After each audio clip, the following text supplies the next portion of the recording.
You are listening to the Happy Healthy Leadership Podcast with Kathy Williams. Here you will learn to be physically, mentally, and emotionally fit. The focus is not just being healthy by the doctor's standards, but being the best version of yourself you can be, empowering you to be a great leader for your family and your team. You're listening to Healthy Leadership, Episode 1. Today, I'm so excited. It is the first episode of my podcast. And to kickstart it is, what I love talking about is the power of your emotions.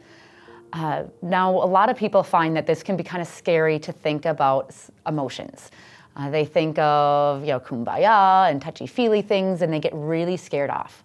But instead, in today's lesson, I really hope that I can help you understand how powerful it actually is to know your emotions and how it's going to benefit you in your life, and actually will help you be so much more successful and help you become the leader that you want to be, the individual you want to be, both personally and professionally. So first, let's start off just breaking down emotions. So really, what is an emotion? An emotion is really just a vibration in your body. It's something that you feel somewhere, whether it's happy or positive.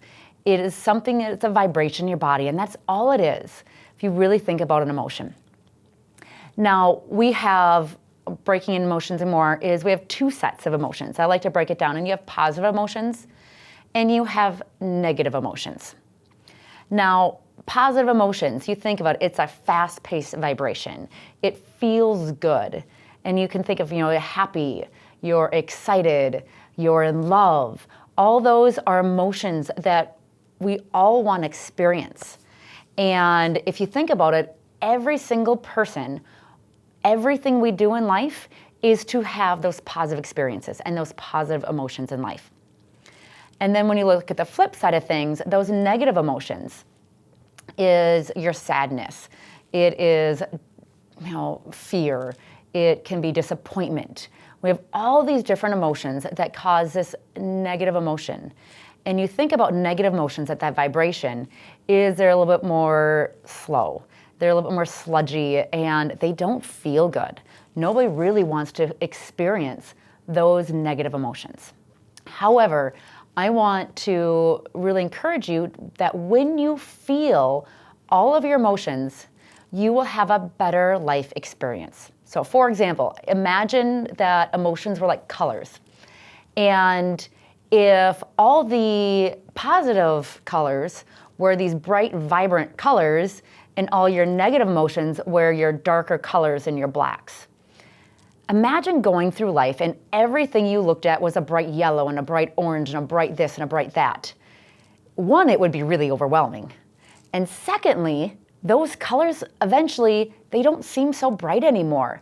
They're not so in your face, they don't have that brightness. They don't have that energy that they used to have because they're all so next to each other. All these bright things are next to each other, and so that brightness isn't so bright. However, when you put those bright colors next to something a little bit darker, and there's a spectrum, that full spectrum of color, you're going to experience that brightness again. So same thing with your emotions. When you have those happy emotions in your life and those negative emotions, you feel a full spectrum. It's a human nature. You want to feel those negative emotions. So when something happens, somebody you're close to, if they pass away, it is actually really healthy to feel that sadness, to feel that sorrow, and to grieve for that person. And it's healthy, and it helps you to notice those happier moments. It allows you to go through life in that, because we are human and we actually are meant to feel positive emotions and negative emotions. And no matter who you are, what you do, how successful you become, wherever you live, how much stuff you have, you will in your life experience 50% of your positive emotions, and 50% of your life will be negative emotions. That's just the way that life is. And so I want you to challenge yourself right now, is if you have a hard time feeling those negative emotions, I want you to just remember and just take into account right now that it's actually healthy to feel both emotions. Now, we're going to talk about those negative emotions and how do we actually process them. And there's 4 ways that people process emotions. And the most common ways is, one is we resist feeling any emotion. So when something negative comes on, we bury it deep inside of you. There's a great book out there called The Body Keeps Score.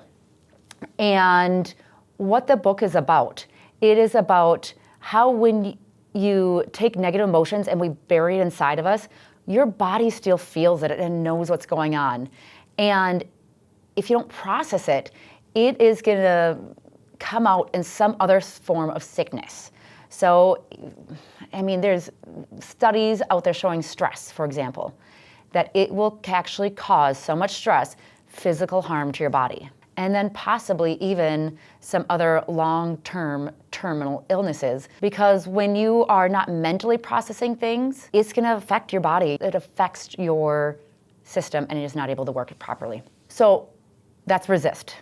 Another way that we look at that is we avoid all emotions.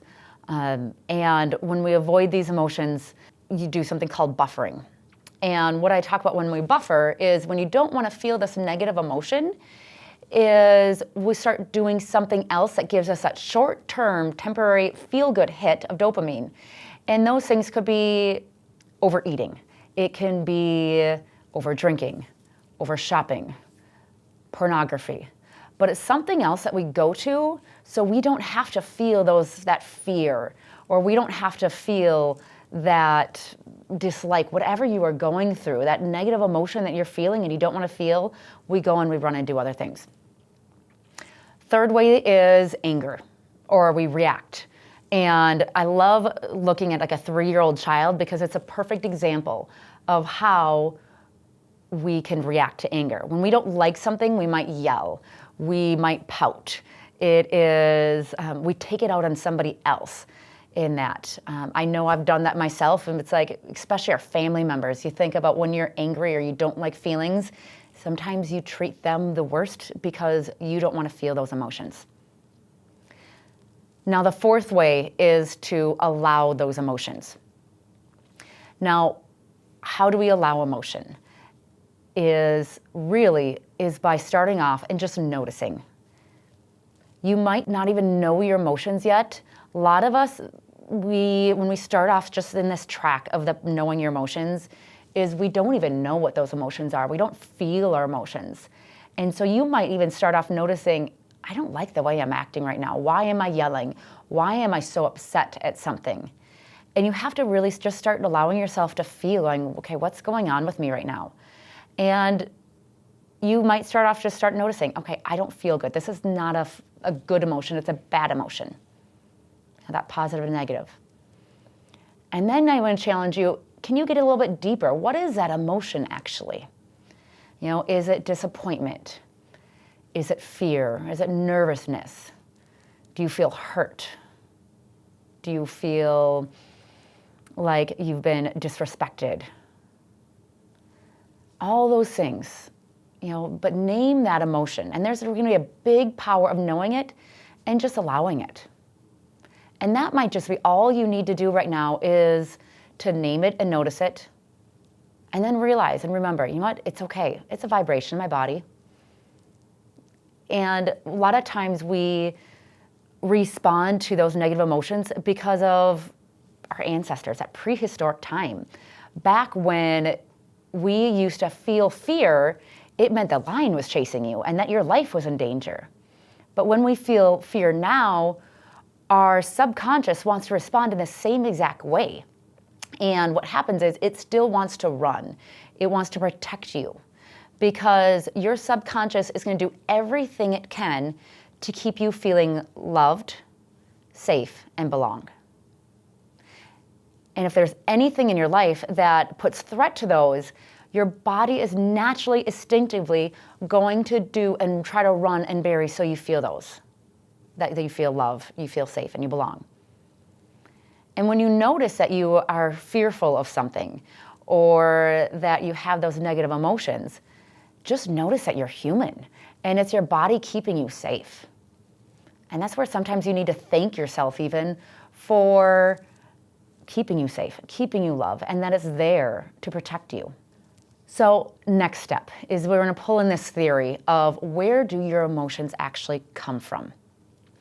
And I'm going to challenge you that your emotions do not come from what anybody else does or anything else happens in this life, but instead they solely come from your thoughts and your beliefs. So circumstances happen in life, but when you really look at them, circumstances are neutral. So for example, let's say you and your neighbor have another neighbor and their cat dies. And let's say you love this cat because the cat came around and it gave you comfort and maybe it made you laugh at times. But your neighbor hated that cat because that cat would chase away the birds and the animals that he loved to see. Now it's the same exact circumstance that your neighbor's cat died or my neighbor's cat died. And what's going to happen is you both are going to have different emotions. You're going to be sad about the cat's passing away, but your neighbor's going to be excited, actually. And the reason why is because you have different thoughts and belief, where you believe that cat is a source of comfort for you and you will miss it. But your neighbor is going to be maybe excited or happy because that cat was the issue to him not watching his birds. It took me a good 6 months to even realize and comprehend that this is true, because we can go into other deeper subjects that are politically and just really challenging and mentally and emotionally that there's a lot of debate on yourself. And I don't want you to, you might find yourself even resisting this right now, but I want you just to be open to the thought of what could be true about this. Just allow yourself to think about, what if my thoughts actually create my emotions? And I want you to start becoming aware and noticing of what your thoughts are. And just allow it to happen. So as you do this, what's going to happen is, let's say as a leader, you have a lot of conflict happening within your team. And you might feel having a lot of emotions, actually. You might be frustrated, you might be angry, but you need to first pick what emotion you feel the strongest. Let's say it's that frustration. And then you need to go back and realize, what is your thought? What are you believing about this team and that conflict? And you might find that they can't communicate. You might find that there's things that they're not, you might start believing that they're not a good team. You might start believing one specific person is causing that issue. But what I need you to do is go back and notice it and just be okay with that for a little bit.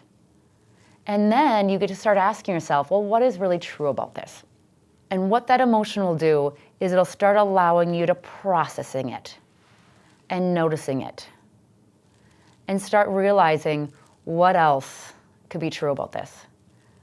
And if you at least change your emotion that 1 degree in the right direction, it's going to start allowing you to act differently.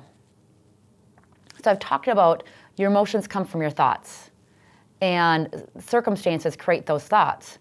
But your emotions are what create your actions. So that's why earlier when I talked about, you might just start noticing a way you act, and we need to go back to our emotions.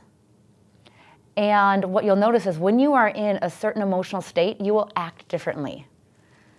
And it's so amazing, client after client that I see is so many people when we're acting in fear. And so you can even think about yourself. When you are fearful or scared or you're in this unknown, we procrastinate. Even this podcast alone, I was planning on doing this over a year ago. Everybody told me, Kathy, you need to do this podcast. Kathy, you need to do this podcast. And I was fearful. I was afraid of judgment, of what other people would think of me. I was afraid I wouldn't be able to get the words out. Maybe I'm not going to be perfect. But all these fears that held me back from actually coming in front of the camera and putting this out here. And when I'm fearful of those, what it did is it held me back. And it held me back from being able to serve and give to other people. And what I really had to do in those moments of even creating these podcasts, and the first day of today of even just standing here and being in front of you guys and putting my voice out in the world, I might get criticized. And that's okay. And what am I going to make it mean about me, though? And that's where I realized that I don't have to listen to what other people say about me. I don't have to listen to somebody if they don't like my words or if they say that I'm not a good speaker. That's their opinion. And I get to choose what my opinion is for myself. And that's going to go back, and that's my own processing. And I still will have times where people might say something negative about me, and I will actually have to go back, and I will have to process that. And I'm going to have to feel that. And I might feel sad or disappointed at times still, but I'm still going to have to go back and process, do I want to feel that? Do I want to believe that? And I'm going to have to look at what else is true, or what am I good at? Maybe that processing is actually going to allow me to say, you know what? They're right. I'm not good at this one point, but I can get better at that. And so it's a part of the learning process. And so when we start feeling our emotions and noticing it, what it does is it allows us to start moving and taking the correct action. So when I realized I was fearful of creating this podcast, I realized I have that ability to still move and take action, even though I'm still scared. I will still, even though I'm going to be scared and nervous, I'm still going to hit that submit button and put this out there in the world so all of you can hear my voice. Whether you like it or not, here I am. So today, as you break it down, I want you to think about how are your emotions affecting your life, not just professionally, but personally. Because what you're going to find is your same emotions you have on the job will still be at home. Your belief systems that you've been carrying with you, you've been carrying with you as a small child. So when you were 4 years old, maybe 6 years old, maybe a year old, you started creating a belief system. And you're going to keep holding on to that, and it's going to affect your personal life, your family life, your business, the way you interact with customers, the way you interact with your employees. Start feeling your emotions. And I want to challenge you of start naming those emotions. And just notice it and be okay with it. And second of all, can you actually understand that thought behind that emotion? What are you believing? Don't even worry if it's true or not right now, but what is your belief behind it? And then at that point is you get to decide of, do I want to believe this or not? Break it down, because if you're feeling sorrow because of something that happened to you, you might actually want to go through that grieving period. And you might just need a day of being calm and grieving. Let a tear shed. But you might find, you're feeling that sorrow because of something that happened that you really don't care about. Maybe it's a friend of yours that said they can't be friends with you anymore, but that wasn't a good friend anyways. So maybe you want to process saying, why am I sad about this? That person wasn't nice anyways. I can keep going on. I'm better off. So those are small examples in life, and we have much bigger examples, of course. And you probably are thinking of some right now yourself. But that's a start, as a stepping stone through this journey of becoming mentally fit. I want to encourage you, start off knowing your emotions, name them, feel them, and process them. If you liked what today's lesson was about, learn more by visiting happyhealthyleadership.com. There you can connect with Kathy and start your journey on becoming mentally fit, as well as improving your company's leadership.